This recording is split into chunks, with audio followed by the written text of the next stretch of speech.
freedom, now a broken spark. You raised the price, you broke the chain. Electric dream turned into pain. Skyrockets flying, wallets crash. Freedom burns beneath the ash. Hammer pushes with their greedy hands. Leave me walking barefoot across the land. The wires, they held the batteries weight. But taxes choke my electric escape. Hello, my friends. I hope you're having an outstanding, fabulous day. I am, even though in Maryland today, it is like in the 40s and raining, and it's like, what the heck? Where is spring? But the grass is green, flowers are blooming, the birds are out. The spring peepers are peeping, so spring really is here. It's just Mother Nature just giving us one last burst of chilliness.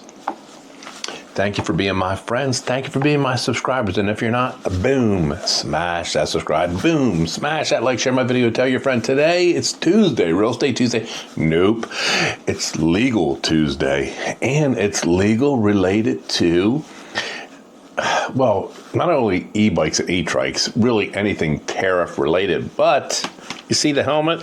So it's going to be geared towards e-bikes and e-trikes and the tariffs that are coming, the price increases that are coming, the price increases that have been here. Some companies have jacked their prices so high, it's like that e-bike is the cost of a low price motorcycle. Crazy. I cannot imagine anybody spending $4,000 plus for a traditional style e-bike. Nuts. Nuts, nuts, nuts, nuts. So what is today's topic about? Today's topic is about this, and this opinion is going to be for Marylanders, but it may be applicable to you wherever you are. As with everything legally related, it all depends on the facts. So the question that someone sent me is this: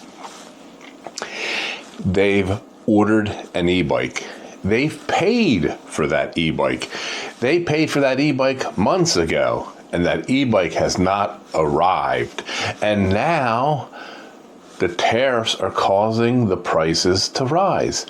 And so that person said to me, Bruce, can that seller raise the price now that I've already paid for that product? And so the answer is, in Maryland, probably not. What does it depend on?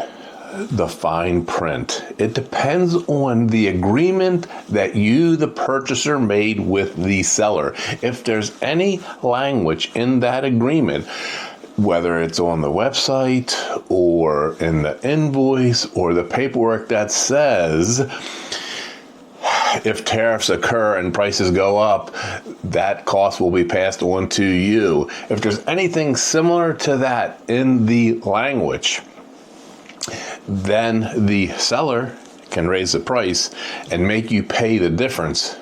Or what more than likely would happen if that's there is that the seller would say, I'm not going to force you to pay a difference, but you're not going to get the bike. But it all depends on that fine print, be it on the website, be it on the invoice, be it on any paperwork that you have as a purchaser between the seller. Now, in Maryland, it's the same thing except with this difference.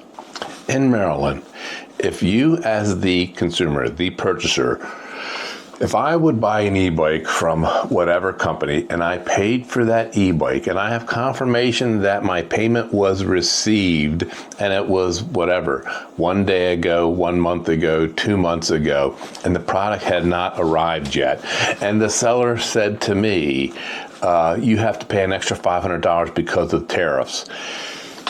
If there was no specific language stating that, the seller could not. The seller could not do that. The seller cannot pass on the extra cost of the tariffs to me. Now in Maryland, like many other states, you could file, if that happened, you could file a complaint with the Attorney General's Office, Consumer Protection Division.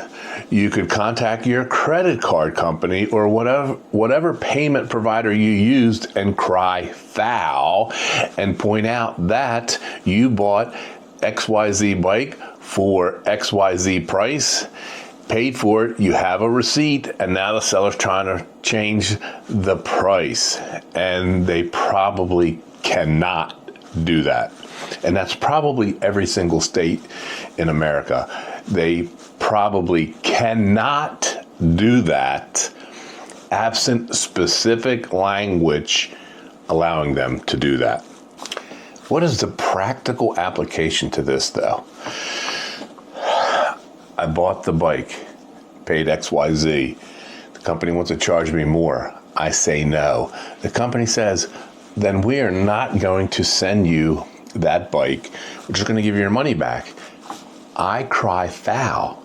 My only recourse, besides filing a complaint with the Maryland Consumer Protection Division of the Attorney General's Office, is to sue them. And am I going to do that? Nope. Even as an attorney, I am not going to sue over a few $100s. So what is the practical application? I make my complaint with the Maryland Attorney General's Office. And even while that complaint is pending, I make a decision. Company, give me my money back. Company, I'll pay you the extra money under protest because I want the bike. And then if I pay the extra money under protest and I get the bike, I still have that complaint pending with the Maryland Consumer Protection Division, and so I still could be reimbursed that money plus penalty monies, maybe. So you have options, and I'm going to guarantee you that in every 50 states, there's something similar that you can do as the consumer. I will also say this, more than likely, no company probably has that small print saying about tariffs. Why do I say that? Before I made this video, I did some research. And I just researched, I started out with the UCC, Uniform Commercial Code. That is the law that governs business transactions, business to business, commercial paper. How businesses conduct business with each other, different than consumer to business. And during the first tariff, during the first time that there were tariffs, businesses raised the prices to other businesses. And some of those businesses cried foul, and they went to court. They went to federal court. And because there was no small print, fine print in the contract between business to business, there was no legal basis for the seller to raise the price. But from my research, the practical application of that was this. The business selling the product, the business buying the product needed to keep the relationship going.